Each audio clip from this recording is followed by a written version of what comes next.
Salam Bapak Ibu semua yang terkasih. Hari ini hari Minggu tanggal 24 Agustus 2025, renungan kita berjudul Adam Terakhir.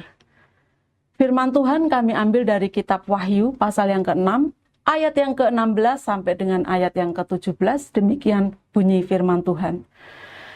Dan mereka berkata kepada gunung-gunung dan kepada batu-batu karang itu, runtuhlah menimpa kami, dan sembunyikanlah kami terhadap Dia yang duduk di atas tahta dan terhadap murka anak domba itu.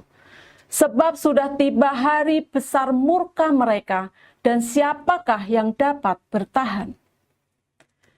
Dalam kitab Wahyu diceritakan tentang anak domba yang akan membuka 7 meterai. Dan ketika meterai ke-6 dibuka, maka terjadilah berbagai peristiwa alam yang dahsyat. Segenap lapisan masyarakat dari para penguasa dan pembesar sampai kepada budak tersadar akan datangnya hari kiamat. Mereka yang tadinya berkata dengan batang hidungnya ke atas, Allah tidak akan menuntut, tidak ada Allah, kini harus menghadapi kegentaran yang dahsyat. Mereka menyembunyikan diri dan berkata kepada gunung-gunung, runtuhlah menimpa kami dan sembunyikanlah kami terhadap murka anak domba itu.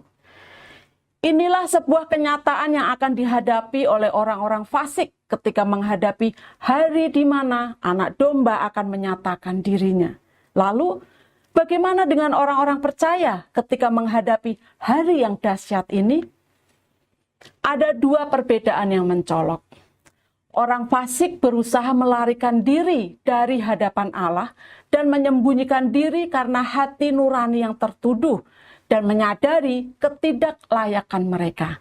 Namun tidak demikian hanya dengan orang percaya.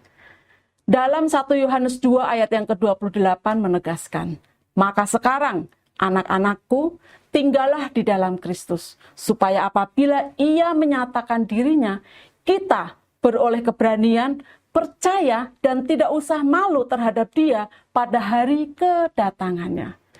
2 hal yang membuat kita berani percaya dan tidak merasa malu berdiri di hadapannya pada hari Tuhan yang dahsyat itu.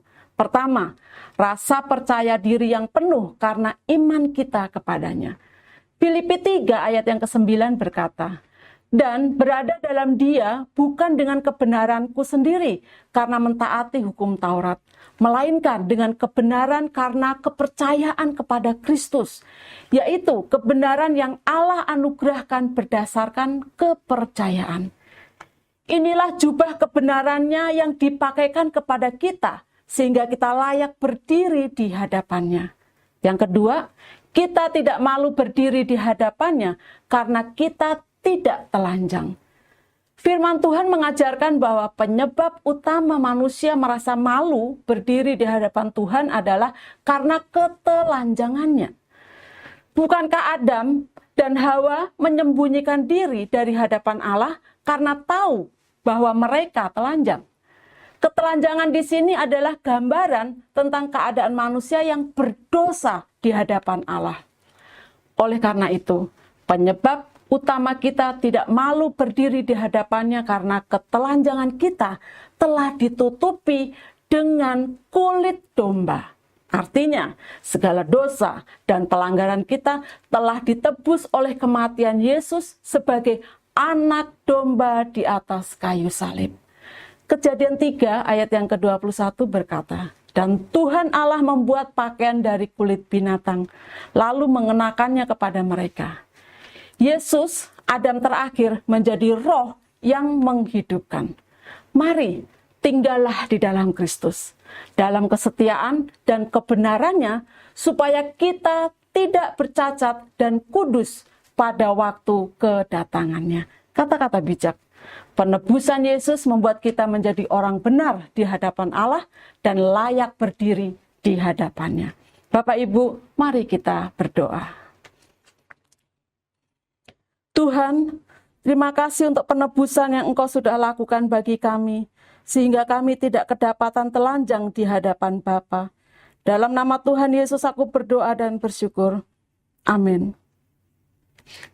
Puji Tuhan, kami mengucapkan selamat beraktivitas. Tuhan Yesus memberkati kita semua.